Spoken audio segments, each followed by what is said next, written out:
pada malam hari ini dengan izin Allah Subhanahu wa taala kita bisa melangkahkan kaki di masjid yang insyaallah diberkahi Allah Subhanahu wa taala ini. Kita berada di penghujung bulan Rajab. Dan kita tahu bahwa ada peristiwa besar yang dicatat dalam sejarah oleh ulama sejarah.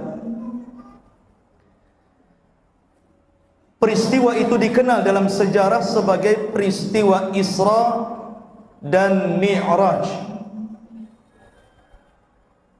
Memang para ulama berselisih pendapat tentang kapan terjadinya Isra dan Mi'raj ini. Sebagian para ulama mengatakan bahwa Isra Mi'raj terjadi di bulan Rabiul Awal. Sebagian ulama mengatakan terjadi di bulan Rajab. Dan sebagian lagi mengatakan di bulan Ramadan. Sehingga para ulama juga berselisih pendapat tentang tahunnya. Ada yang mengatakan 1 tahun sebelum hijrah. Ada yang mengatakan 6 bulan sebelum hijrah. Ada yang mengatakan 3 tahun sebelum hijrah. Dan ada juga yang mengatakan 5 tahun sebelum hijrah. Artinya memang ini diperselisihkan, walaupun yang masyhur di lisan-lisan manusia bahwa Isra dan Mi'raj itu terjadi di bulan Rajab. Okelah, kita tidak melihat perselisihan para ulama. Yang kita akan bahas, kita akan petik, karena ini peristiwa besar dalam Islam, bukan peristiwa kecil. Dan tidak ada satupun Nabi dan Rasul yang pernah di-Isra Mi'rajkan Allah kecuali baginda Sayyiduna Muhammadin sallallahu alaihi wasallam. Ma'asyiral muslimin yang dimuliakan Allah Subhanahu wa taala. Kita tahu bahwa Isra dan Mi'raj ini ada penyebabnya. Apa penyebabnya? Nabi sallallahu alaihi wasallam di awal dakwahnya menyampaikan tauhid, la ilaha illallah. Tidak lepas daripada ujian, tidak lepas daripada halangan orang-orang Quraisy. Terkadang Nabi sallallahu alaihi wasallam disakiti oleh mereka.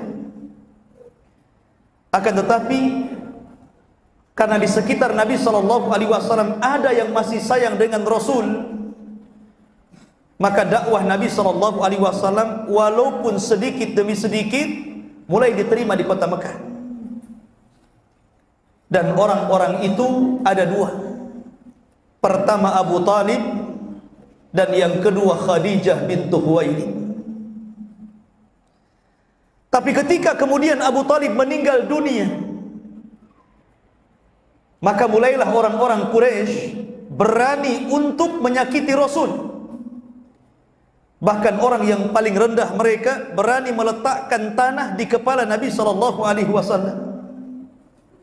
Karena sudah tidak ada lagi yang melindungi Rasul. Kemudian 2 bulan setelah Abu Talib meninggal dunia, rupanya Khadijah, istri tercintanya, meninggal juga. Subhanallah. Makanya tahun itu disebut Amul Hazni, tahun kesedihan.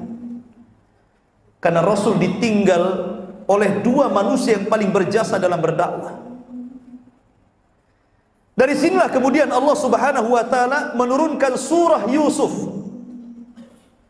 Seolah-olah Allah Subhanahu wa taala ingin menghibur Rasul, sebagaimana dahulu Yusuf didolimi oleh saudara-saudaranya, dimasukkan ke dalam sumur, kemudian dipungut oleh para pedagang, kemudian dijual ke Mesir. Belakangan Allah takdirkan yang beli adalah pejabat Mesir, dan berakhir Yusuf menjadi orang besar Mesir.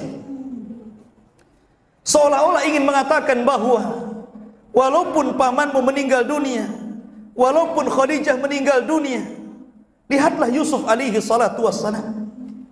Dia tetap tegar dalam menghadapi dakwah yang ia hadapi dengan kaumnya. Maka turunnya surah Yusuf ini menenangkan hati Rasul.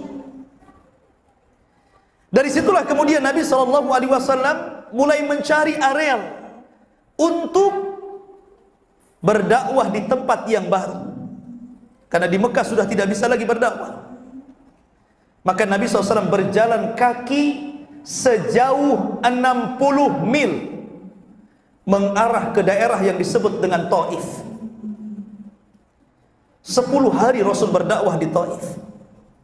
Dari kampung ke kampung, dari rumah ke rumah. Tapi subhanallah, rupanya ujian kedua menimpa Rasul.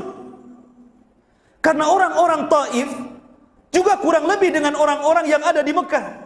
Bahkan sebagian pembesar mereka mengatakan, "Ya Muhammad, jikalau betul bahwa Allah mengutus engkau menjadi nabi dan rasul, kurobek-robek kisah-kiswah Ka'bah." Sebagian mereka mengatakan, "Kenapa Allah mengutus anda wahai Muhammad? Bukankah orang yang mulia sekelas Abu Jahal, sekelas Abu Sufyan, sekelas Umayyah, mereka lebih berhak untuk jadi rasul dibandingkan dirimu?" Intinya Nabi SAW ditolak di sini. Akhirnya Nabi SAW dilempari batu sejauh 3 mil sampai keluar dari Taif. Ketika Nabi SAW keluar dari Taif, maka Nabi SAW mengalami kebingungan. Kenapa? Karena dia sudah bingung lagi. Mau ke Mekah, orang Mekah sudah menolak. Balik ke Taif, orang Taif menyakiti dirinya. Akhirnya Nabi berhari-hari di perbatasan kota Mekah. Disinilah Allah Subhanahu wa ta'ala kirim satu utusan, bukan malaikat, bukan juga manusia. Utusan itu dari kalangan jin. Rupanya ketika manusia menolak dakwah Nabi SAW, di waktu yang sama jin menerima dakwah Rasul. Ketika Rasul lagi sholat di kebun kurma di perbatasan kota Mekah, datang rombongan jin dari Yaman. Kemudian mendengar Rasul sedang membaca Al-Quran, kemudian tertarik dan beriman kepada Allah. Akhirnya jin-jin ini pulang ke Yaman mendakwai dakwah Islam. Ribuan jin Yaman masuk Islam. Subhanallah. Tidak manusia, jin ada. Kemudian setelah itu Nabi SAW berusaha mencari perlindungan. Maka Nabi SAW akhirnya berhasil kembali ke kota Mekah dengan hati yang sempit. Sampai Allah katakan, "Qad na'lamu annaka yadiku sadruka bima yaqulun." Allah berfirman, sesungguhnya kami tahu wahai Muhammad, hatimu sesak, dadamu sempit terhadap apa yang mereka katakan kepada dakwahmu. Maka ketika Nabi SAW hampir putus asa dalam berdakwah, di malam hari inilah ketika Nabi SAW sedang tertidur lelap, tiba-tiba Jibril datang dari langit menembus atap rumah Rasul. Ada yang mengatakan ketika itu Rasul sedang berada di rumah Ummu Hani. Jibril mengatakan, "Qum ya Muhammad, bangun wahai Muhammad." Maka Nabi SAW bangun. Tiba-tiba ada 2 malaikat membelah dada Nabi SAW, mengambil jantungnya, kemudian meletakkan di bejana dari emas dari sorga dan dicuci dengan air Zam-Zam. Kemudian dimasukkan iman dan hikmah dan dikembalikan lagi ke dalam jasadnya. Inilah pembelahan dada kedua. Setelah Nabi SAW dahulu ketika waktu kecil pernah juga dibelah dadanya dalam pangkuan Halimah Sa'diyah. Kenapa Nabi dibelah dadanya kembali? Disucikan jantungnya. Ada apa ini? Rupanya Nabi SAW dipersiapkan oleh Allah akan sebuah peristiwa besar yang akan dikenang oleh sejarah umat manusia, satu-satunya manusia yang akan melebihi derajat malaikat, bahkan seluruh makhluk ciptaan Allah. Rupanya Rasul disiapkan untuk perjalanan besar, perjalanan Isra dan Mi'raj. Karena Rasul akan diperlihatkan kekuasaan yang besar, maka Rasul harus dipenuhi dengan keimanan, dipenuhi dengan hikmah, supaya dia mampu untuk mengambil pelajaran dari apa yang akan lihat selama perjalanan. Mulailah Nabi SAW diajak oleh malaikat Jibril keluar rumah. Rupanya Allah sudah menyediakan satu binatang namanya buraq. Buraq ini lebih kecil dibandingkan bighal dan lebih besar dibandingkan khimar. Maksudnya keledai. Dia lebih kecil dari kuda tapi lebih besar dari keledai. Dan memiliki perawakan yang panjang berwarna putih. Kalau datang malam hari bercahaya dia. Dan dalam hadis Bukhari, sekali langkah sejauh mata memandang. Itulah buraq. Tapi jangan kemudian digambarkan seperti buruknya Yahudi, Pak, ya. Karena orang-orang Yahudi untuk menghilangkan citra baik Rasul, dibuatnya buruk, kepalanya kepala wanita cantik, kemudian badannya manusia. Ini pelecehan kepada Rasul. Buruk itu kuda biasa. Tapi itu adalah tunggangannya para nabi.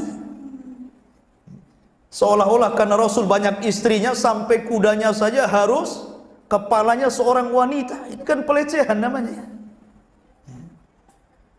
Maka Nabi SAW ketika hendak memegang buraq, dan ini ada satu faedah yang sangat besar, bahwa perjalanan Isra dan Mi'raj Rasul bukan ruhnya Rasul, bukan, tapi ruh dan jasad, seperti kita gini.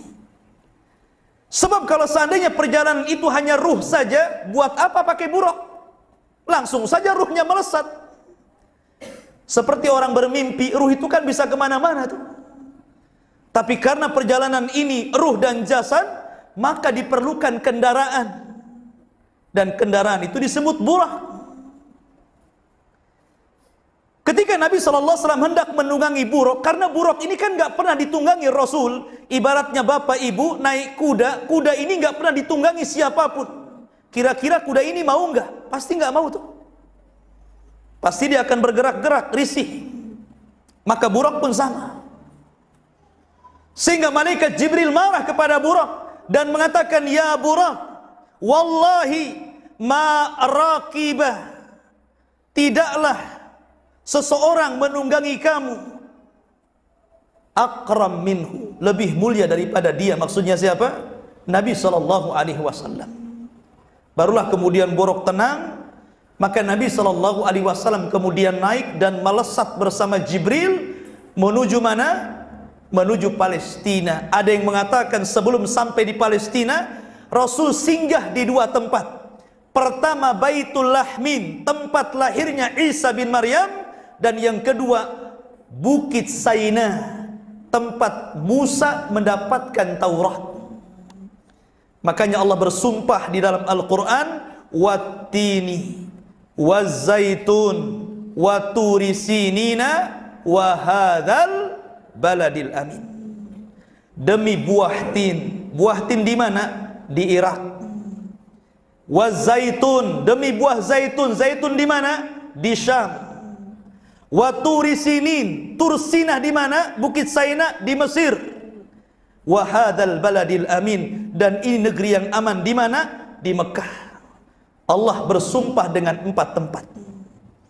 Dengan Mesir, dengan Irak, dengan Syam, dan dengan Mekah. Kenapa yang dijadikan sumpah 4 kota ini? Karena hanya di 4 kota ini seluruh para nabi turun. Dan tidak pernah turun di luar kota ini. Sebut saja Irak. Di situ ada Nabi Nuh. Makanya kapalnya Nabi Nuh bersandar di Bukit Judi. Mana Bukit Judi? Irak. Kemudian Syam. Seluruh nabi-nabi Bani Israel turun di Syam. Dan diakhiri dengan kenabian Nabi Isa bin Maryam. Kemudian Mesir, di sana ada Nabi Musa. Karena Fir'aun itu di Mesir. Dan di Mekah ada Nabi kita yang mulia alaihi salatu wassalam. Lah Nabi ini melewati tempat-tempat yang dijadikan sumpah dalam Al-Quran. Barulah kemudian Nabi SAW sampai di Palestina. Sesampainya di Palestina, maka Nabi SAW mengikat buraq di tembok. Yang sekarang tembok itu dikenal dengan tembok ratapan. Orang-orang Yahudi meratap di sini. Padahal dahulu tembok ini tempat buraqnya Rasul diikat. tapi sekarang menjadi tembok ratapan. Orang-orang Yahudi yang punya dosa banyak datang ke tembok ini meratap-ratap, nanti hilang dosanya katanya. Mereka merebut tempatnya buruk menjadi tempat ratapan. Dan kenapa Nabi SAW mengikat coba? Kenapa mesti diikat buruk itu? Bukankah buruk itu memang disediakan untuk perjalanan Rasul? Nggak mungkin buruk itu kabur kan? Kenapa mesti diikat? Di sini ada pelajaran besar bahwa Rasul mengajarkan kepada kita tentang bab tawakal. Bab tawakal. Tawakal itu tidak cukup dengan doa, tetapi harus ada usaha. Ada orang ingin cari duit nih kan, dia masuk ke masjid, ya Allah berikan rizki yang banyak, rumah, kendaraan, tapi nggak kerja, kira-kira dapat nggak? Nggak akan dapat. Atau mungkin anak muda datang ke masjid, ya Allah berikan saya anak, kalau nggak kawin nggak mungkin dapat anak. Harus ada usaha kan begitu. Makanya tawakal itu harus ada usaha, harus ada doa. Ini harus dicampur tuh.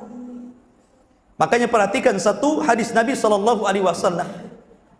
Lau antum tatawakkaluna 'ala Allah haqqa tawakkuli la ruziktum kama yurzaqut tayru yaghdu himasan wa taruhu bitana. Kalau seandainya Anda bertawakal kepada Allah dengan sebenar-benar tawakal, niscaya kalian diberikan rizki seperti burung di mana keluar lapar dan pulang sudah kenyang. Siapa yang mengenyangkan burung kalau bukan Allah? Kenapa coba? Burung itu ibu bapak, kalau cari makan dia akan berkoloni, nggak mungkin sendiri. Rame-rame.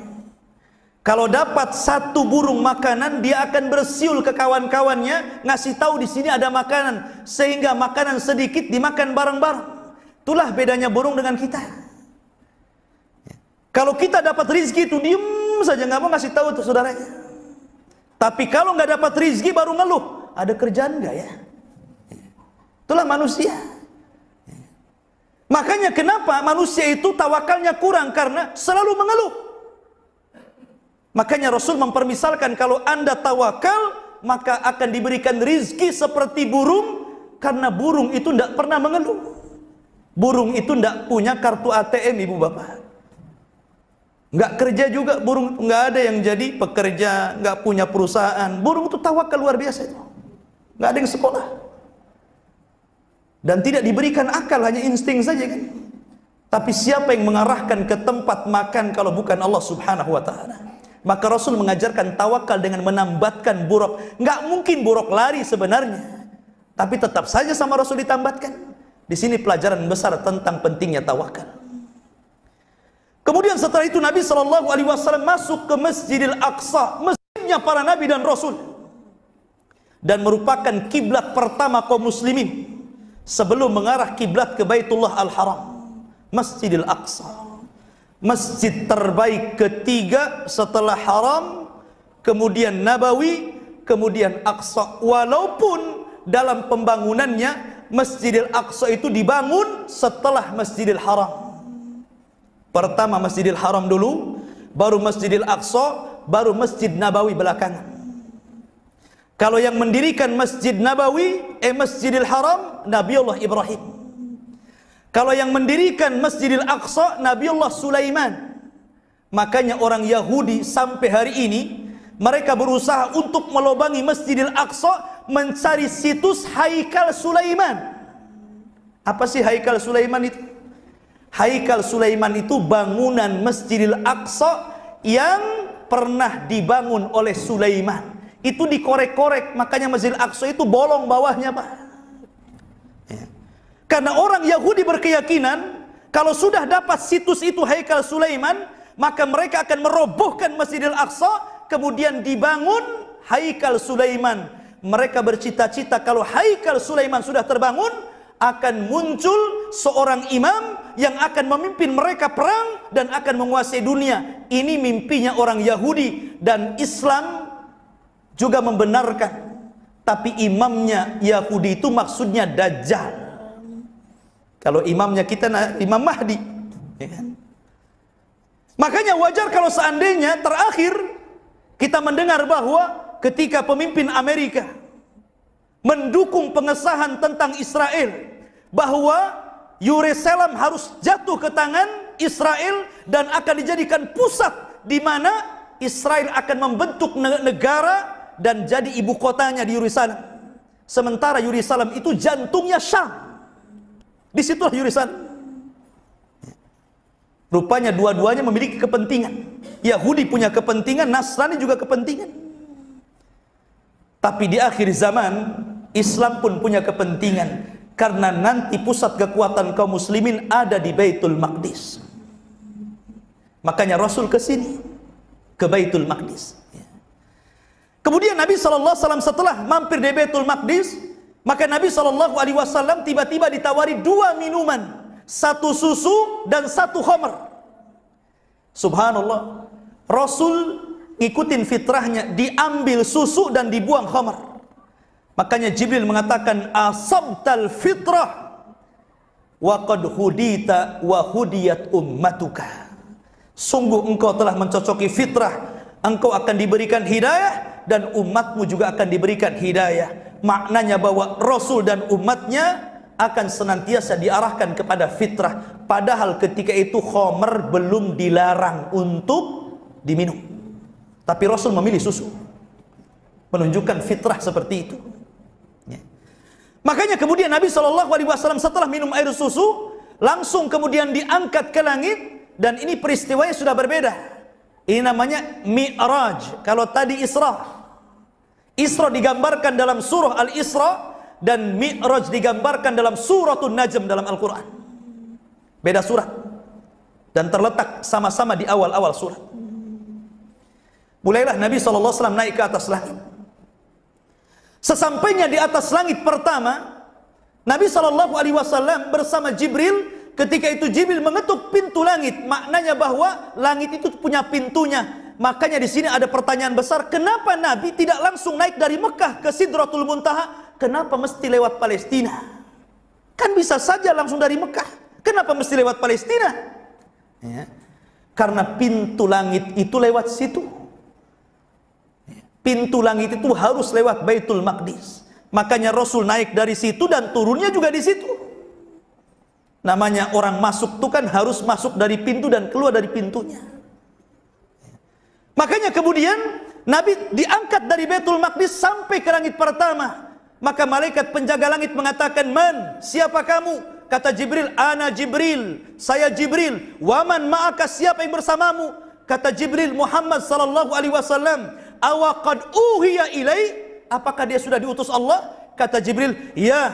"Kalau begitu kubukakan pintu langit." Dibuka pintu langit pertama. Rupanya pertama kali Rasul sallallahu alaihi wasallam melihat sosok bapaknya Adam alaihi salatu wassalam. Adam itu tingginya 60 hasta, ibu bapak. 1 hasta ini 1/2 meter. Berarti kalau 60 hasta tingginya 30 meter. Lebarnya 7 hasta.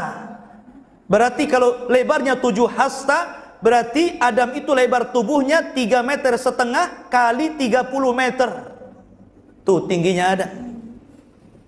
Ini kalau buat baju ke tailor bingung. Adam itu besar.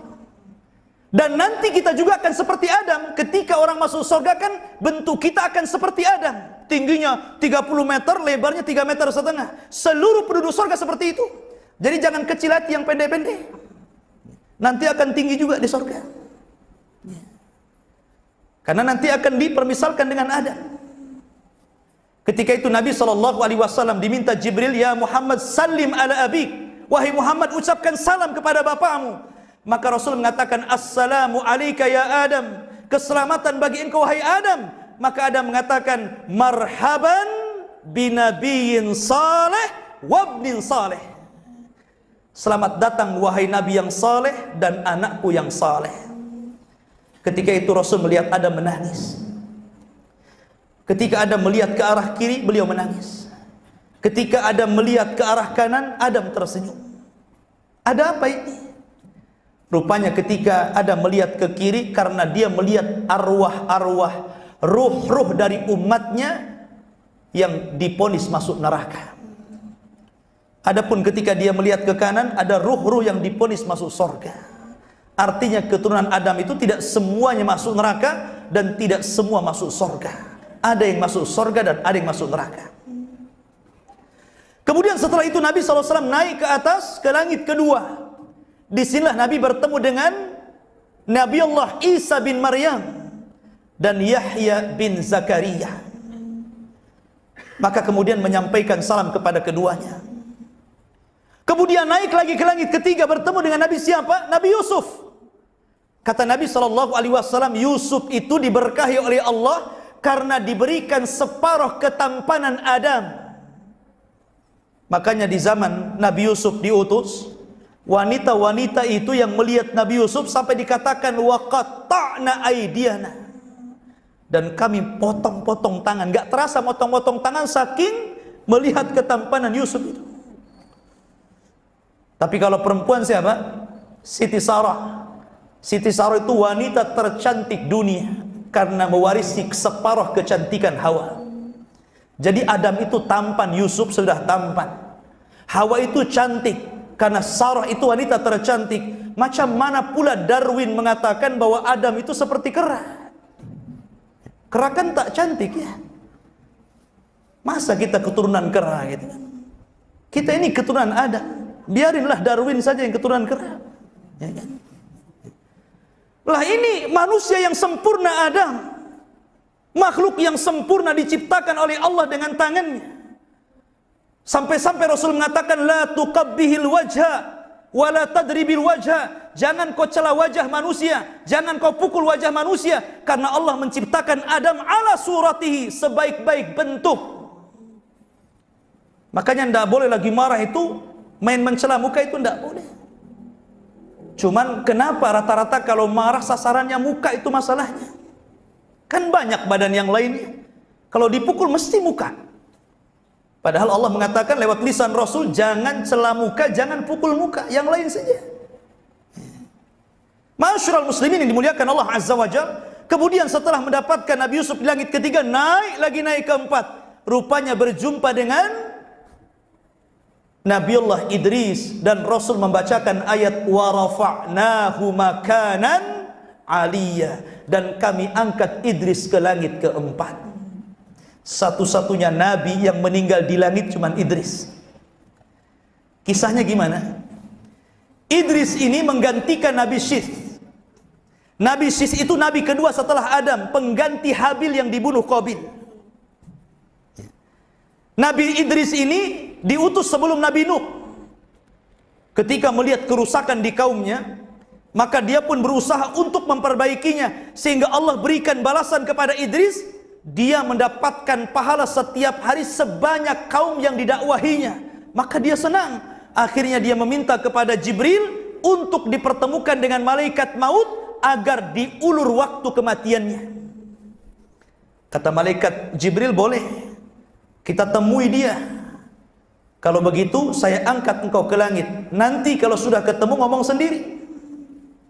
Maka dinaikkanlah Nabi Idris sampai ke langit keempat. Itulah isyarat dari firman Allah, wa rafa'nahu makanan aliyya, dan kami angkat Idris ke tempat yang tinggi. Maksudnya di langit keempat. Sesampainya malaikat Jibril bersama Idris ke langit keempat, rupanya malaikat maut sudah di situ nunggu. Kemudian malaikat Jibril heran, belum dipanggil kok sudah datang, gitu bahasanya. Kata malaikat maut, ya, karena barusan aku diperintah untuk mencabut nyawa manusia di langit keempat. Aku heran, mana ada manusia di langit keempat. Rupanya yang dimaksud di situ Idris. Meninggallah Idris langit sini. Makanya dia ketemu Idris langit keempat. Kemudian naik lagi ke langit kelima. Di sinilah berjumpa dengan Nabiullah Harun. Harun ini dulu bukan nabi sebenarnya. Harun itu orang soleh. Yang mengangkat dia nabi itu Nabi Musa. Karena Musa itu pelat ngomongnya. Makanya Nabi Musa berdoa, Rabbi shrah li sadri wa yassir li amri wahlul uqdatam min lisani yafqahu qauli. Ini doanya Nabi Musa ini. Pelat Nabi Musa itu, tidak pandai ngomong. Sementara Harun ini adiknya, abangnya, pandai orator. Sementara dia menghadapi Fir'aun harus pandai bicara. Ketika melihat abangnya pandai ngomong, orator, maka Musa meminta kepada Allah untuk diangkat Harun menjadi nabi. Maka Allah angkat Harun menjadi nabi karena permintaan Nabi Allah Musa. Karena yang dihadapi ini Fir'aun. Makanya kemudian Harun diangkat jadi nabi. Kemudian naik lagi ke langit ke-6, disinilah berjumpa dengan Nabi Musa. Musa ketika itu menangis ketika melihat Rasul. Ketika ditanya oleh malaikat, "Wa ma yubkika ya Musa?" Kenapa Anda menangis wahai Musa? Kata Musa, demi Allah, Allah telah mengutus anak muda di akhir zaman, tetapi umatnya lebih banyak masuk sorga dibandingkan umatku, kata Nabi Musa. Padahal aku sudah berusaha mengajak Bani Israel sebanyak-banyaknya, rupanya umat orang ini lebih banyak dibandingkan umatku. Cemburu Nabi Musa. Kemudian naik ke langit terakhir, berjumpa dengan Ibrahim. Ibrahim itu nabi yang paling mirip dengan Nabi wajahnya. Ya, namanya kakeknya. Ibrahim itu kan kakeknya. Ibrahim punya 2 anak. Satu namanya Ishak. Ishak punya anak namanya Yakub. Yakub itu namanya Israel. Maka seluruh keturunan Yakub disebut Bani Israel. Kemudian dari Hajar lahirlah Ismail. Dari keturunan Ismail tidak ada jadi nabi sampai lahirlah nabi kita yang mulia alaihi salatu wassalam. Maka dari sini, kalau akhir daripada nabi-nabi Bani Israel kembali kepada Isa bin Maryam, kalau akhir dari arah Ismail lahirlah Muhammad sallallahu alaihi wasallam. Maka di sini ada 2 jalur, semuanya sampai kepada Ibrahim. Dan yang paling mirip wajahnya dengan Ibrahim, Rasul kita yang mulia alaihi salatu wassalam. Ketika itu Ibrahim sedang bersandar di mana? Di tiang Baitul Ma'mur. Apa Baitul Ma'mur? Baitul Ma'mur itu Ka'bahnya malaikat. Nabi melihat setiap hari yang tawaf malaikat di Baitul Ma'mur itu jumlahnya 70.000. Jadi datang 70.000 malaikat masuk Baitul Ma'mur, kemudian tawaf di situ, kemudian keluar dan tidak pernah kembali. Besoknya datang lagi 70.000 lagi masuk ke Baitul Ma'mur, kemudian tawaf, kemudian keluar, tidak balik lagi. Begitu setiap hari. Makanya Allah mengatakan, "Wa ma ya'lamu junuda rabbih illahu." Tidak ada yang tahu berapa jumlah malaikat kecuali Allah. Saking banyaknya. Kenapa Ibrahim bersandar di Ka'bahnya malaikat? Sebagaimana Ibrahim telah membangun Ka'bah di dunia, maka Allah muliakan dengan Ka'bah malaikat yang ada di langit. Itulah Ibrahim.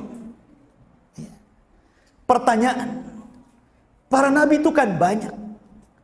Ada para nabi itu disebutkan dalam hadis yang dikeluarkan Al-Imam At-Tabrani kalau tidak salah dari hadis Abi Dzar Al-Ghifari radhiyallahu anhu. Bahwa jumlah para nabi itu 120.000. Dan jumlah Rasul itu 315. Tapi yang kita kenal 25 Nabi dan Rasul. Itu yang kita kenal, yang disebutkan dalam Al-Quran. Pertama di surah Al-An'am 18 nama. Dan lebihnya tersebar di beberapa ayat dalam Al-Quran, sehingga jumlahnya 25. Ya kan? Lah di sini ikhwafidin muliakan Allah subhanahu wa ta'ala. Kenapa di sini dalam peristiwa Isra ini, kenapa tidak berjumpa dengan umpamanya Nabi Saleh, atau umpamanya Nabi Syuaib, atau umpamanya Nabi Zulkifli, atau nabi-nabi yang lainnya? Kenapa cuma nabi-nabi ini saja? Rupanya ada hikmah di balik pertemuan nabi-nabi yang dipilih Allah untuk berjumpa dalam setiap langit. Karena nabi-nabi yang dipilih ini adalah nabi yang paling banyak cobaan ketika berdakwah. Seolah-olah Nabi diperlihatkan, kamu jangan sedih, orang-orang Quraisy menolak kamu, orang-orang kafir menolak kamu. Nih nabi-nabi yang kau temui juga sama nasibnya. Sehingga menetapkan hati Rasul. Coba bagaimana Yusuf dibuang oleh saudara-saudaranya, jadi budak sampai ke Mesir, ya kan? Bagaimana Nabi Musa dikejar-kejar Fir'aun. Kemudian bagaimana Nabi Ibrahim alaihissalam dibakar oleh Namrud. Makanya kemudian menjadi penghibur Rasul, sebagaimana engkau diganggu dakwahmu ya Muhammad, nabi-nabi yang ketemu itu kurang lebih saja. Maka menjadi tenanglah Nabi SAW dalam peristiwa Isra dan Mi'raj ini. Maka kemudian Rasul naik lagi. Setelah dia kemudian ke Baitul Ma'mur, mulailah kemudian Jibril mengajak Rasul ke Sidratul Muntaha. Disinilah Rasul melihat Jibril dalam bentuk aslinya. Laqad ra'ahu nazlatan ukhra inda Sidratil Muntaha indaha jannatul ma'wa. Sungguh Rasul melihat Jibril dalam bentuk asli kedua kalinya. Pertama kapan? Ketika menyampaikan wahyu, diangkatnya Nabi, Rasulullah diangkat jadi Nabi. Ketika turun surat Iqra, itu Jibril dalam bentuk aslinya tuh. Kemudian Rasul melihat kedua kalinya. Kapan? Ketika peristiwa Mi'raj. Di sisi Sidratul Muntaha, tiba-tiba malaikat Jibril membuka bentuk aslinya, memiliki 600 sayap, yang satu sayap terbentang antara terbit matahari sampai terbenamnya. Dalam bahasa hadis disebut saddal ufuk. Saking besarnya itu. Makanya ketika Jibril menghancurkan negeri Sodom, negeri liwat, negerinya LGBT, itu cukup dengan satu sayap ditancapkan ke negeri Sodom, kemudian diangkat ke langit, kemudian dihujani batu, kemudian ditumpahkan, kemudian dibanting. Makanya dalam Islam, hukuman orang-orang yang melakukan LGBT ini seperti azab Allah yang ditimpakan kepada kaum Sodom. Diangkat ke tempat tinggi, kemudian dilempar, kalau belum mati dilempari batu dari atas sampai mati. Itu pendapat Ali bin Abi Thalib radhiyallahu anhu. Seperti itu hukumannya. Maka kemudian setelah itu Nabi SAW masuk ke tempat yang Jibril tidak bisa masuk di situ. Hanya Nabi SAW satu pohon yang sangat besar yang disebut dengan sidrah. Sidrah itu artinya pohon bidara. Makanya ketika Zainab meninggal dunia, kata Nabi SAW, igsiluha bima'in wa sidrin. Mandikan Zainab dengan air dan pohon sidrah, daun sidrah. Sidrah itu artinya pohon bidara. Pohon yang sangat besar yang ada di langit. Dan Nabi sampai mengatakan, demi Allah, saking indahnya pohon itu penuh dengan emas, aku tidak bisa mensifatkan kepada kalian. Saking indahnya pohon itu. Karena itu pohon surga. Di surga itu kan emas, perak, berlian, semua gitu kan. Nggak ada kayak di dunia. Surga itu indah. Kenapa disebut muntaha? Muntaha itu artinya ujung sesuatu di mana tidak ada lagi di atas itu, namanya muntaha. Karena seluruh ilmu makhluk, baik malaikat, baik jin, baik manusia, berakhir di sini. Sampai di sini ilmu makhluk itu. Karena di atas sudah ilmu Allah, sudah gaib bagi mereka. Makanya disebut Sidratul Muntaha. Pohon itu ujung dari seluruh ilmu manusia, ilmu jin, dan ilmu malaikat. Sampai di situ saja. Menunjukkan adanya keterbatasan. Kita ini terbatas. Tapi Allah ala kulli syai'in qadir. Masyarul muslimin yang dimuliakan Allah Subhanahu wa taala. Apa yang diperoleh Nabi sallallahu alaihi wasallam di sini? Di sinilah Nabi sallallahu alaihi wasallam berdialog dengan Allah bila turjuman, tanpa penerjemah. Dan dalam sejarah hanya ada 3 nabi yang pernah diajak bicara Allah tanpa ada perantara Jibril. 1 Adam, 2 Musa, dan 3 Rasul kita yang mulia alaihi salatu wassalam. Ini 3 nabi saja yang pernah diajak bicara tanpa perantara. Adam di sorga, Nabi Musa di Bukit Saina ketika mendapatkan Taurat, dan Rasul kita ketika mendapatkan mandat diwajibkan sholat 5 waktu. Di mana? Di Sidratil Muntaha. Subhanallah. Di antara faedah sholat, sholat itu satu-satunya ibadah yang diwajibkan di langit. Dan tidak ada satupun ibadah kecuali diwajibkan di bumi. Sholat diwajibkan di langit, kalau ibadah yang lain di bumi. Satu-satunya ibadah yang diwajibkan tanpa perantara adalah sholat. Tapi ibadah yang lain perantara Jibril semua. Jibril datang wahyu kasih tahu Nabi, Allah perintahkan ini, Allah perintahkan itu. Tapi sholat tidak. Allah perintahkan langsung dan berjumpa dengan Allah di langit. Wajar kalau sholat itu ibadah yang sangat istimewa dalam Islam. Makanya sholat itu adalah ibadah yang pertama dihisab pada hari kiamat. Nabi SAW saking pentingnya bicara sholat, Aisyah radhiyallahu anha menggambarkan, kalau datang suara adzan, apa kata Aisyah? Seolah-olah Nabi itu lam ya'rifna wa lam na'rifhu. Seolah-olah dia tidak kenal aku pun tidak kenal dia. Nggak peduli itu maknanya. Jadi kalau datang Allahu Akbar, nggak peduli dosa itu. Mau siapa di depannya, mau pejabat, mau siapa, pergi ke masjid. Saking perhatian dengan sholat.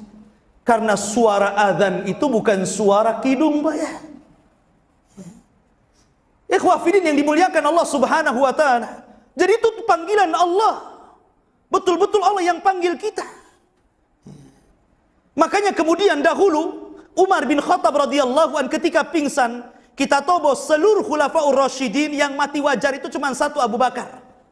Umar dibunuh, Utsman dibunuh, Ali dibunuh. Rata-rata khalifah dulu itu begitu. Matinya dibunuh.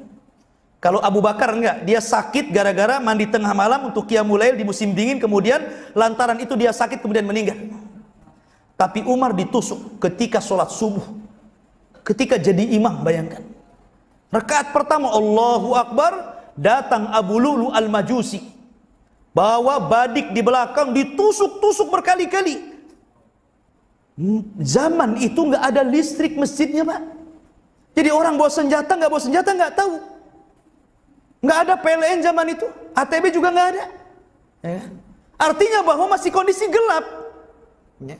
Akhirnya ketika ditusuk nggak tahu, seolah-olah Umar hanya berteriak, akalat nikalbun. Sungguh anjing ada yang menggigitku, katanya. Dikiranya digigit anjing.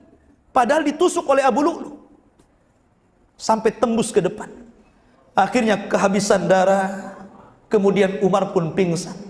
Dibawa dia ke rumah. Ketika dibawa ke rumah dikasih obat. Keluar dari tempat lukanya. Akhirnya kemudian orang-orang bingung macam mana menyadarkan Umar bin Khattab. Rupanya ada yang tahu kebiasaan Umar. Umar itu adalah orang yang perhatian dengan sholat. Saking banyaknya sholat, mata Umar itu sampai ada garis hitam di mana ada tempat melelehnya air mata. Jadi Umar itu setiap malam menangis. Sampai bekas lelesan air matanya itu ada bekasnya.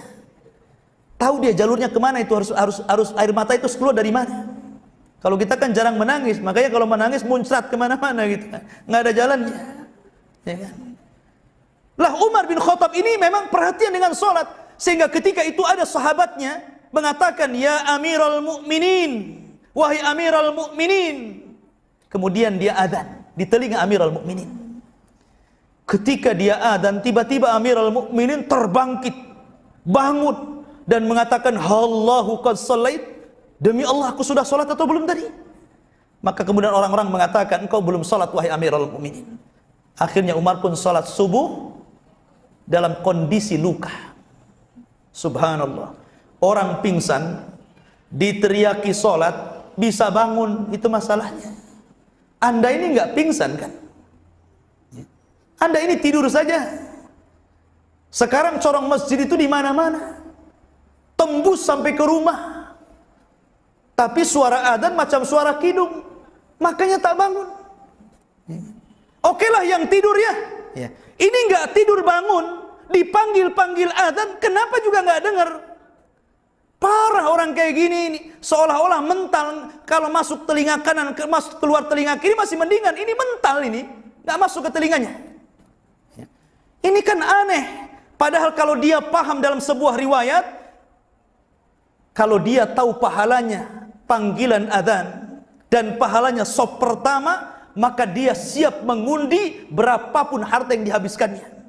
Artinya begini, kalau seandainya sop ini pertama sudah penuh, Anda datang, sudah, saya gantikan saja kamu di sop kedua, mau berani bayar berapa? Gitu maksudnya.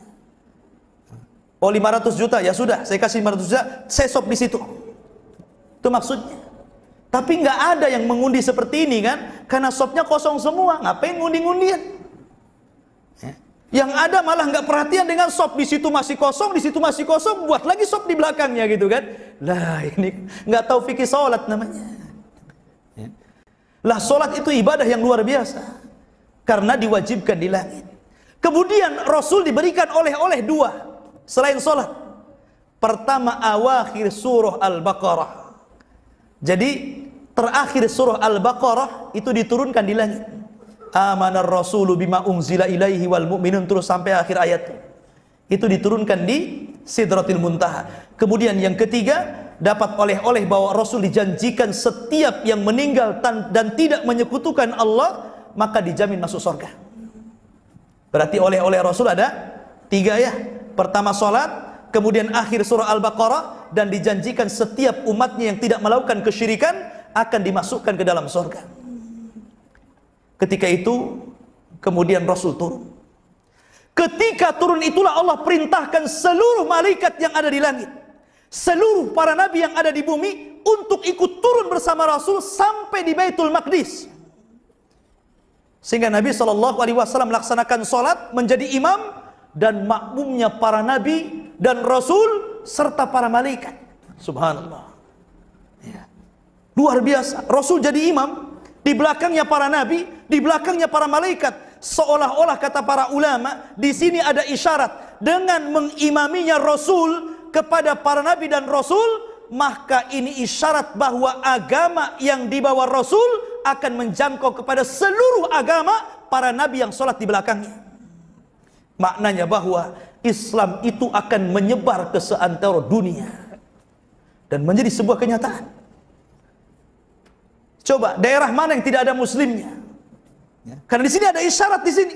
Rasul mengimami para nabi dan Rasul. Makanya Rasul disebut Sayyidul Anbiya wal Mursalin, pemimpinnya para nabi dan Rasul, karena dia jadi imam dan makmumnya seluruh para nabi dan Rasul di Baitul Maqdis. Karena Rasul akan menjangkau mereka semuanya. Baru setelah itu Nabi SAW sholat, kemudian pulang kembali menggunakan buraq. Dalam peristiwa ini Nabi SAW diperlihatkan sorga dan neraka. Dalam fase perjalanan ke atas itu Rasul diperlihatkan sorga dan neraka. Makanya kenapa Nabi itu bisa mensifatkan sorga dan bisa mensifatkan neraka walaupun tidak sedetail yang sesungguhnya. Karena sehebat apapun Rasul mensifatkan sorga, maka sorga lebih hebat daripada apa yang disifatkan Nabi. Karena Rasul mengatakan, aku sediakan sorga itu untuk hambaku yang soleh, kenikmatan yang tidak pernah dilihat mata, tidak pernah didengar telinga, bahkan terlintas saja tidak bisa. Rasul masuk ke dalam sorga. Pertama dia masuk, apa yang dilihat? Dia mencium bau yang sangat harum sekali. Nabi bertanya, ini harum siapa? Kata malaikat, ini adalah harumnya Masyitah. Tahu cerita Masyitah? Masyitah itu tukang sisir anak putrinya Fir'aun. Ketika dia nyisir, jatuh sisirnya. Ketika ngambil sisir, dia baca bismillah. Kata putrinya Fir'aun, siapa bismillah itu? Dengan menyebut nama Allah. Allah itu siapa? Apa yang dimaksud bapakku Fir'aun? Kata Masyitah, bukan. Allah itu Tuhanku, Tuhanmu, dan Tuhan bapakmu. Oh, marah anaknya. Karena Fir'aun ngaku Tuhan masalahnya. Dilaporkan. Akhirnya kemudian Fir'aun menghukum Masyitah dengan digoreng dalam tengku penggorengan. Sebagaimana bau gosongnya Masyitah di dunia, maka Allah ganti di akhirat dengan harumnya Masyitah di sorga. Kemudian yang kedua, Rasul mendengar suara terompah. Kayak bapak pakai bakiak itu di tembok, ya, kan suaranya bunyi itu. Rasul mengatakan, ini suara terompah siapa ini? Kata malaikat, itu suara terompahnya Bilal bin Rabah. Subhanallah. Orangnya belum masuk sorga, Pak. Sendalnya sudah di sorga. Saya kira sendal bapak lebih mahal dibandingkan sendal Bilal. Yakin saya. Tapi nggak jamin kan sendal bapak masuk sorga. Jangan-jangan di neraka pula. Kalau sendalnya sudah masuk sorga, ya nggak mungkin sendalnya saja masuk sorga. Ya pasti seorang-orangnya lah kan mungkin. Masa sendalnya masuk surga? Sendal kan nggak sholat. Yang menjadikan orang masuk surga kan sholat. Di sini maksudnya isyarat bahwa kalau sandalnya saja sudah di surga, tentu orangnya juga akan di surga. Makanya ketika dia selesai Isra Mi'raj, Rasul bertanya kepada Bilal, Bilal, inni sami'tu khashkhasataka fil jannah. Bilal, aku mendengar suara terompahmu di sorga. Mada tasna? Apa yang kau lakukan? Kata Bilal, wallahi ya Rasulullah, wa ma tawadda'tu wudu'an illa wa qad shallaitu rak'atain. Wahai Rasul, aku tidak melakukan apapun kecuali aku berwudu dan setelahnya aku jaga solat 2 rakaat wudu. Itu saja keutamaan Bilal. Tapi bisa memasukkan orang ke dalam surga karena dia jaga kesuciannya.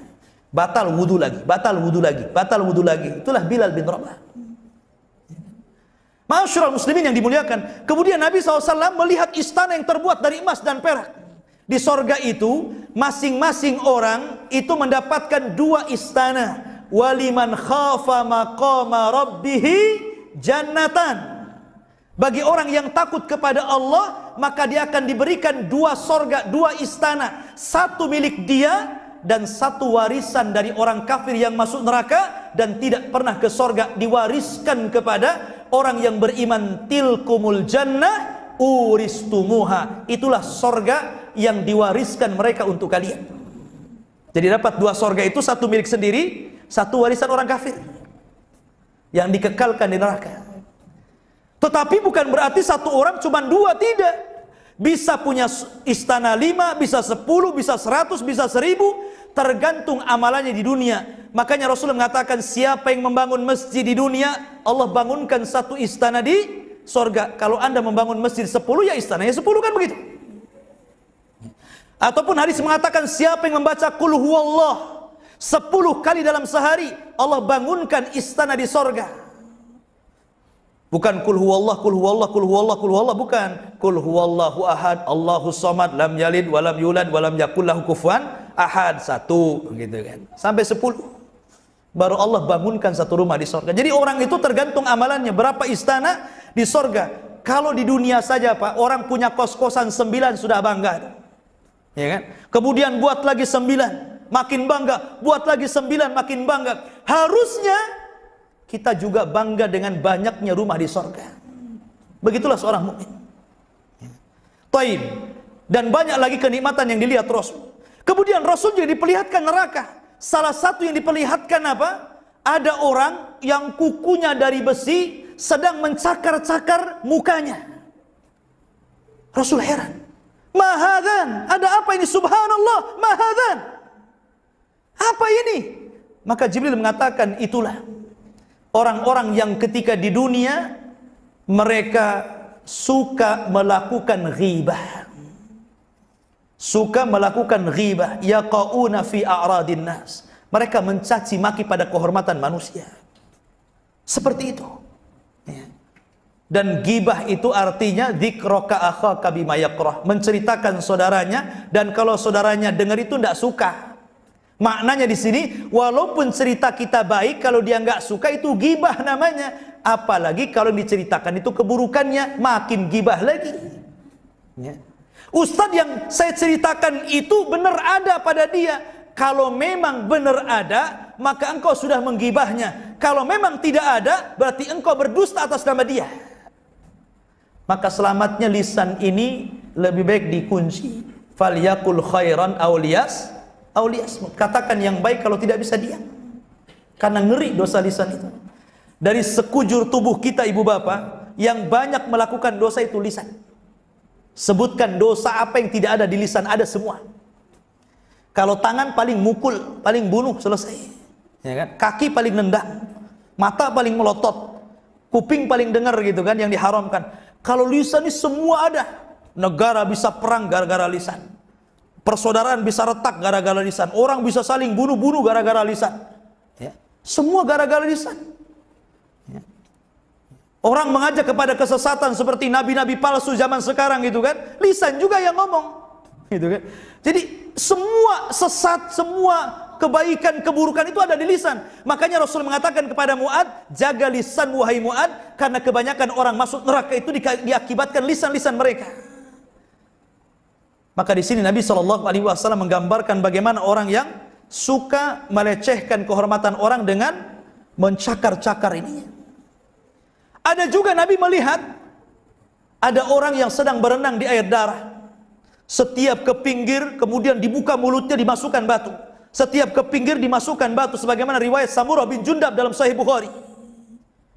Rupanya ketika ditanyakan siapa itu wahai Jibril, kata Jibril, itu adalah para pemakan riba. Ada juga orang yang sedang berdiri, kemudian dipaksa nganga mukanya, mulutnya, tiba-tiba dimasukkan api, dikasih makan api.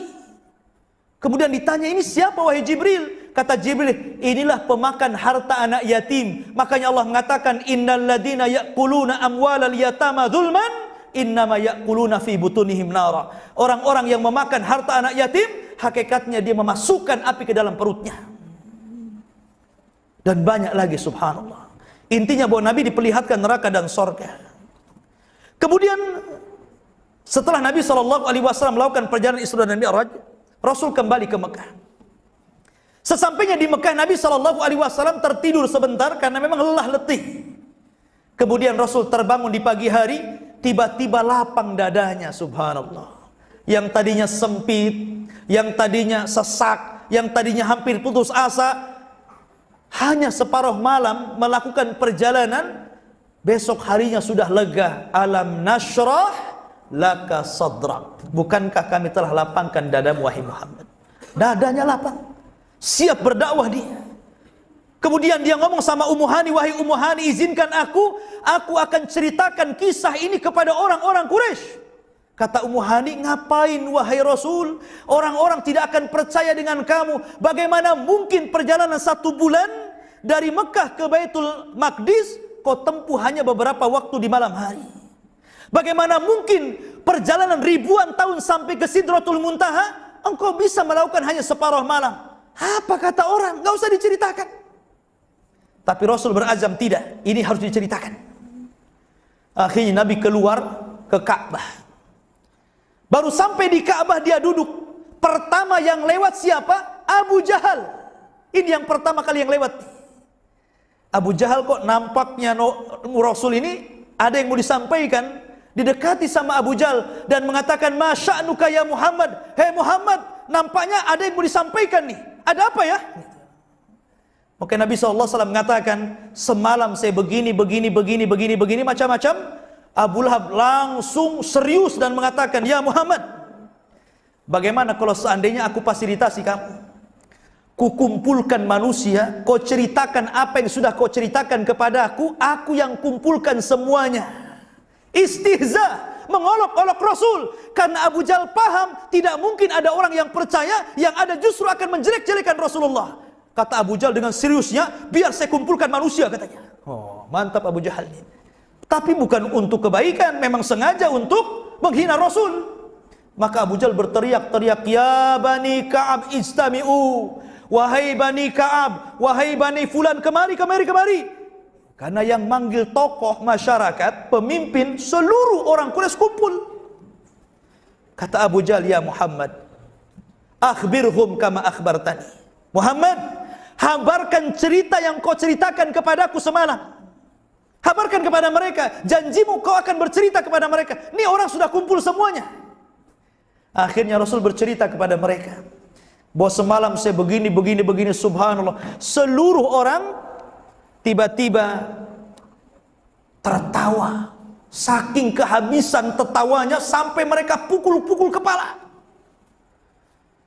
Disinilah Rasul mendapatkan ujian. Sahabat-sahabat yang baru masuk Islam kemudian murtad balik. Karena apa? Ini aneh Nabi ini, makin kesini makin aneh ngomongnya, ya. Akhirnya satu persatu yang sudah masuk Islam keluar murtad lagi. Kalau orang musyrik sudah karuan, makin membuat tuduhan. Lihat tuh nabimu, si Muhammad gila, buat cerita aneh-aneh. Lah ketika itu Abu Bakar nggak ada di situ. Sehingga orang-orang heran dan mengatakan, ya Muhammad, aina sahibuk? Di mana saudaramu Abu Bakar? Biasanya kalau engkau berdakwah ada di sampingnya Abu Bakar. Di mana dia? Akhirnya kemudian dicarinya Abu Bakar. Sudah ketemu, hai Abu Bakar, kau tahu apa yang terjadi di sana? Lihat saudaramu si Muhammad itu ngaco. Dia cerita begini dalam satu malam. Abu Bakar langsung bangkit dan mengatakan, wallahi demi Allah, kalau seandainya ada peristiwa yang lebih mustahil yang terjadi kepada Rasulullah, maka aku orang yang pertama kali membenarkannya. Masya Allah. Dari sini disematkan kalimat As-Siddiq di belakang nama Abu Bakar, karena dia membenarkan peristiwa yang didustakan seluruh manusia. Makanya wajar kalau Abu Bakar disebut Abu Bakar As-Siddiq. Siddiq itu artinya pembenar ketika manusia mendustakan Rasul. Ma'asyiral muslimin yang dimuliakan Allah Azza wa Jalla, lah di tahun inilah kemudian orang-orang Quraisy, orang-orang Madinah, orang-orang Yathrib banyak yang haji ke Mekah. Setelah kejadian Isra Mi'raj ini, rupanya ada 12 dari Yathrib masuk Islam, kemudian menyebarkan dakwah di Yathrib di Madinah, akhirnya menyebar. Setelah peristiwa Isra Mi'raj, maka Allah mengizinkan Rasul untuk hijrah. Maka Rasul memerintahkan seluruh sahabatnya untuk berangkat ke Yathrib, karena sudah mendapatkan tempat yang diizinkan Allah. Yang ada di Ethiopia suruh pulang-pulang semua. Kita sudah mendapatkan tempat yang aman. Maka seluruh para sahabat akhirnya hijrah setelah peristiwa Isra dan Mi'raj ini. Taib. Apa yang kita bisa petik dari pelajaran Isra Mi'raj ini? Yang pertama, Isra Mi'raj ini adalah kejadian yang tidak masuk di akal. Tetapi bukan tidak bisa dibuktikan secara fakta, bisa. Saya contohkan. Bapak berjalan dari Batam ke Jakarta, naik pesawat Lion. Hanya sekedar memberikan berkas ke kawan yang di Jakarta, kemudian balik lagi ke Batam. Ketika Bapak membeli tiket, tiba-tiba ada seekor semut masuk ke tas. Kemudian semut ini terbawa Bapak sampai ke Jakarta. Sampai di Jakarta setelah ngasih berkas, kemudian balik lagi ke Batam. Kemudian semut ini keluar dari tas. Kemudian ngomong sama kawan-kawannya, saya habis dari Jakarta. Kira-kira kawan-kawan semutnya bilang gila nggak? Gila, kaki aja kecil ke Jakarta katanya. Tapi peristiwa ini benar nggak? Benar kan? Memang dia ke Jakarta kok. Ya. Kenapa kalau semut bisa ke Jakarta lewat perantara orang, kenapa Nabi SAW didustakan? Padahal itu kuasa Allah. Bisa dibuktikan secara akal. Ya. Yang kedua, kita harus bangga dengan Nabi SAW dan harus beriman sepenuhnya bahwa Nabi SAW diangkat sampai ke Sidratul Muntaha. Kalau dulu saya masih kecil, saya didoktrin dengan cerita kisah Neil Armstrong yang sampai ke bulan. Sehingga sedikit-sedikit lihat orang sudah sampai ke bulan, kok masih sibuk saja di sini katanya. Harusnya yang kita banggakan bukan Neil Armstrong naik ke bulan, tapi Nabi SAW naik ke Sidratul Muntaha. Lebih tinggi mana bulan dengan Sidratul Muntaha coba? Ya jelas lebih tinggi Sidratul Muntaha karena bulan itu di langit dunia. Itu pun kalau cerita Neil Armstrong benar. Karena ada yang kemudian mengatakan bahwa itu tidak benar. Ketika dikibarkan benderanya katanya sih konon berkibar-kibar kan itu. Berarti ini kan shootingan di padang pasir.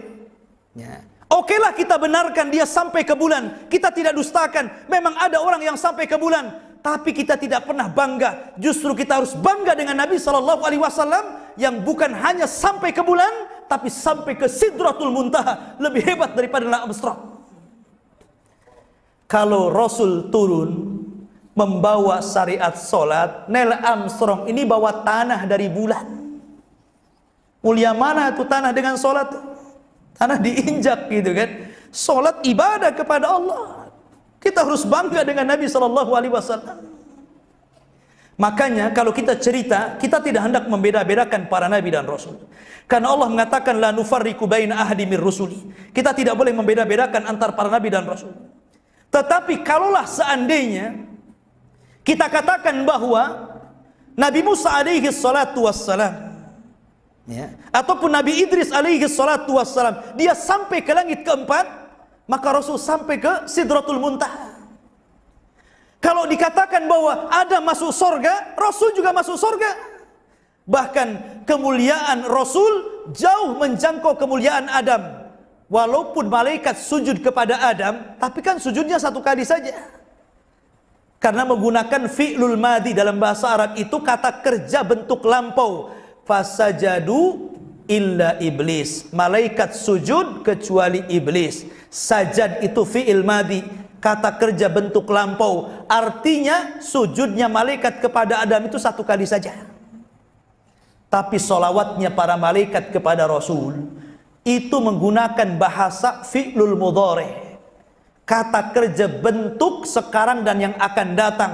Maknanya seluruh malaikat solawat kepada Rasul sampai hari ini, sampai kiamat dibangkitkan, sampai masuk sorga. Innallaha wa malaikatahu yusalluna ala nabi. Yusallun fi'lul mudhari. Kalau sujud fi'lul madi.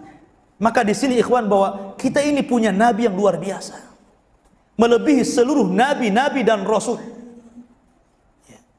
Bagaimana tidak luar biasa? Satu, nabi itu disucikan jiwanya, Pak. Apa ayatnya? Disucikan jiwanya. Nabi SAW dibelah dadanya. Alam nashrah laka sadrak. Bukankah kami telah belah dadamu dan kami bersihkan dadamu, ya Muhammad. Yang kedua, lisan Rasul itu dijaga oleh Allah. Wa ma yantiqu anil hawa in huwa illa wahyun yuha. Rasul itu kalau ngomong bukan hawa nafsunya, tapi wahyu yang diwahyukan kepadanya. Rasul dijaga matanya, mazagol basaru wa ma tagha. Allah jaga kedua pandangan Rasul. Dan Nabi SAW dijaga akhlaknya, wa innaka la ala khuluqin adzim. Engkau di atas akhlak yang paling tinggi. Bahkan wahyu yang diturunkan kepada Rasul, allamahu syadidul quwa. Malaikat Jibril yang mengajarkannya. Dan Rasul punya Al-Quran, mukjizat tertinggi dari seluruh kitab langit yang ada. Karena seluruh kitab-kitab ada pada Al-Quran. Dan Al-Quran itu mengangkat siapapun yang diletakkan Quran padanya. Ketika Quran di bulan Ramadan turun, maka Ramadan sebaik-baik bulan. Ketika Al-Quran turun di malam Lailatul Qadar, maka malam Lailatul Qadar sebaik-baik malam. Ketika Al-Quran turun kepada Rasulullah, maka Rasulullah menjadi sebaik-baik Rasul. Ketika Al-Quran turun kepada umat Muhammad, kuntum khaira ummatin ukhrijat linnas. Kalian sebaik-baik manusia yang dikeluarkan kepada manusia. Bagaimana kalau Quran itu turun ke dada kita? Maka Rasul mengatakan, khairukum man ta'allamal Qur'ana wa 'allamah. Sebaik-baik kalian adalah orang yang mengajarkan Quran, yang belajar Quran dan mengajarkan Al-Quran. Masya Allah, ini kehebatan Al-Quran. Dan itu turun kepada Rasul. Jadi kita harus bangga dengan Rasul sallallahu alaihi wasallam. Karena terkadang kita ini kurang bangga dengan Rasul. Buktinya apa? Anak-anak muda di zaman sekarang ini sudah kehilangan teladan. Dia bangga dengan pemain-pemain sepak bola, bangga dengan artis-artis dan selebritis, bangga dengan tokoh-tokoh barat. Kemana kebanggaan Anda kepada Nabi? Makanya kita heran gitu. Kita ini punya Nabi yang paling lengkap dari segala hal. Coba saya contohkan begini, Pak.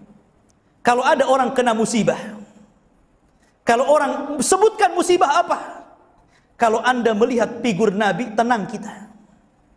Oke Ustadz, saya ditinggal mati orang tua saya. Rasul ditinggal mati juga orang tuanya. Dia terlahir yatim, wa wajadaka yatiman fa'awa.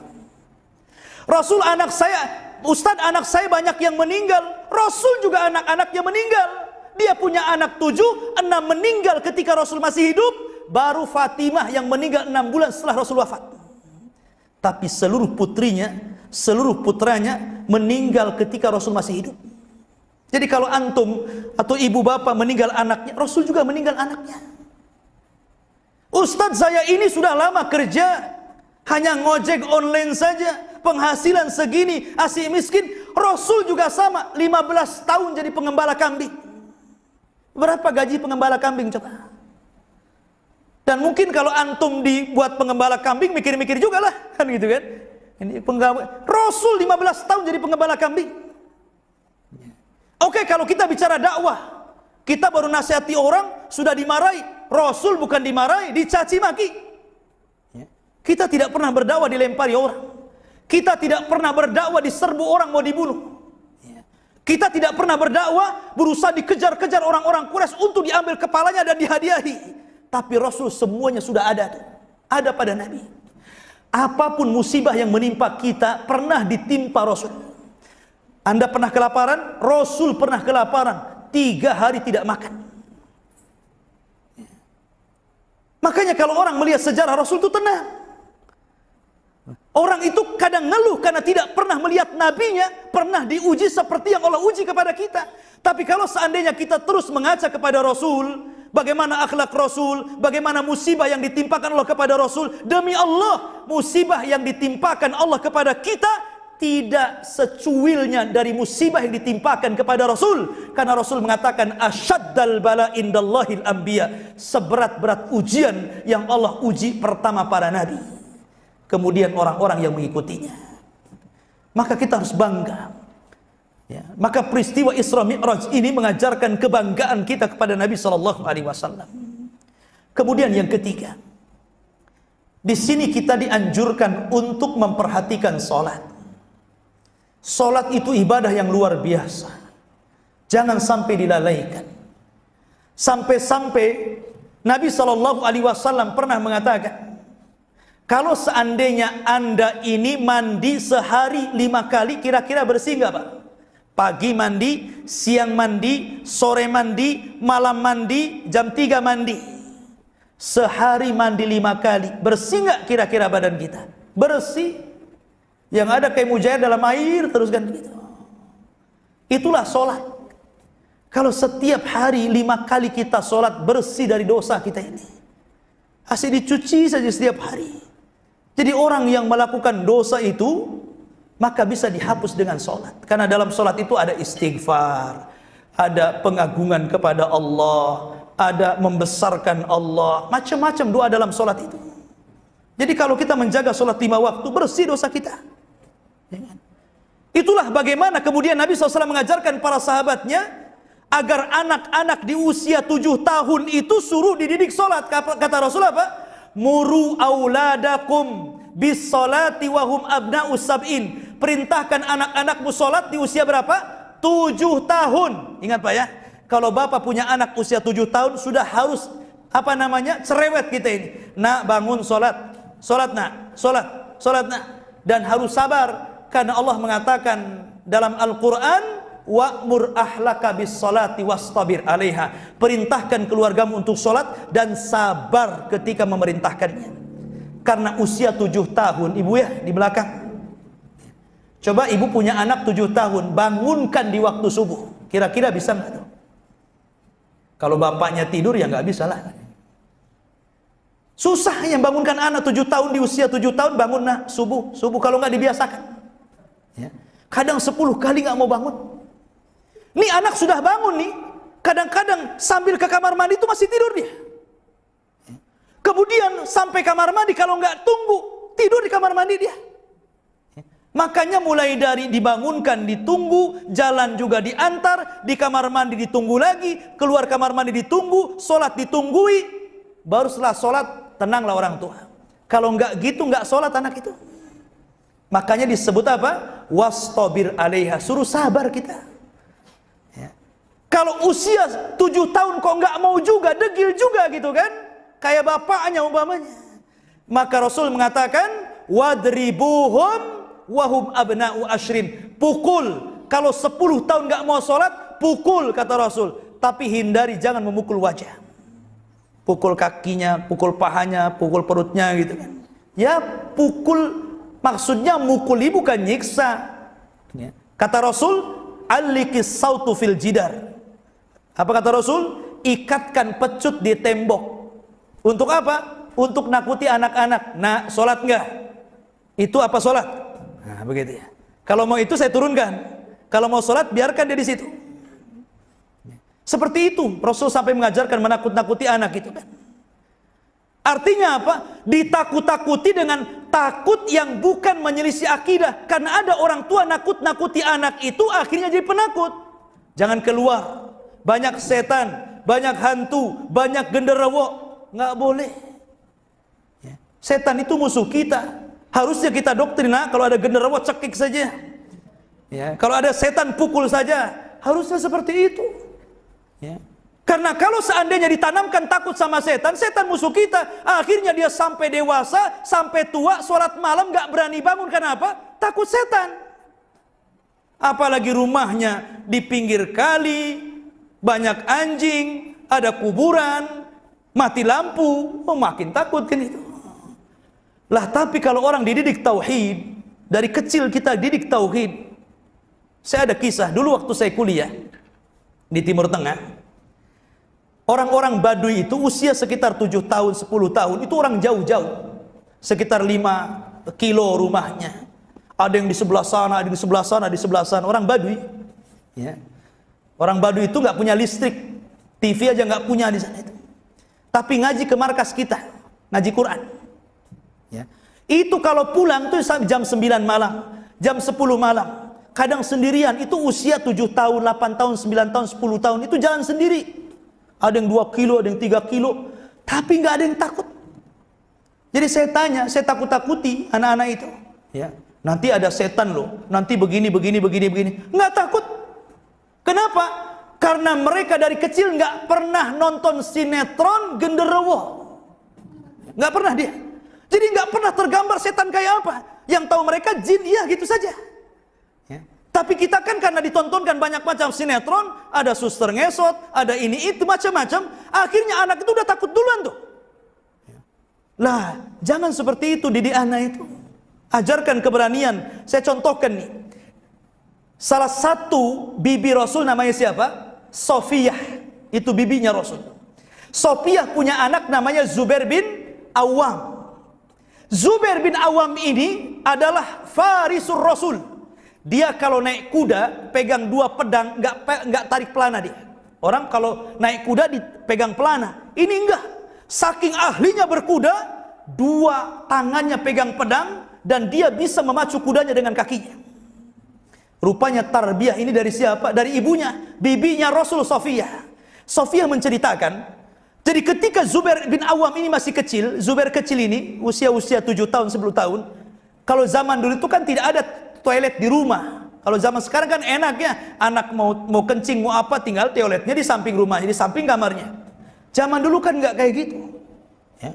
Kadang-kadang diantar ke padang pasir tuh anak 7 tahun tuh, Zubair itu anak 7 tahun diantar ke padang pasir, suruh buang hajat di situ, ditinggal sama ibunya. Coba. Tetapi bukan ditinggal, itu diperhatikan dari jauh, melatih keberanian. Coba anak-anak sekarang kayak gitu. Ya. Jadi uka-uka lah kan gitu. Taruh di tempat gelap, biarin gitu kan. Nggak ada yang berani. Ibunya saja nggak berani gitu kan. Bapaknya juga apalagi gitu. Nah, ini karena memang tidak pernah dididik akidah. Lah dalam peristiwa Isra Mi'raj ini banyak pelajaran yang kalau mungkin kita bisa ungkap nggak akan selesai sampai subuh. Ya. Tapi ini yang bisa sampaikan, mudah-mudahan ada manfaatnya karena sudah jam 10 lebih ya Pak. Mari kita berdoa kepada Allah Subhanahu wa taala. Mudah-mudahan pertemuan pada malam ini diberkahi oleh Allah Subhanahu wa taala dan semoga kita senantiasa mengambil ibrah dan pelajaran dari kisah Isra Mi'raj ini dan menjadi hamba-hamba Allah yang senantiasa taat kepada Allah, mengikuti perintah Rasul, menjadikan Nabi kita yang mulia alaihi salatu wasallam teladan dalam hidup kita. Subhanakallahumma bihamdika asyhadu an la ilaha illa anta astaghfiruka wa atubu ilaik. Allahu ta'ala alam. Assalamualaikum warahmatullahi wabarakatuh.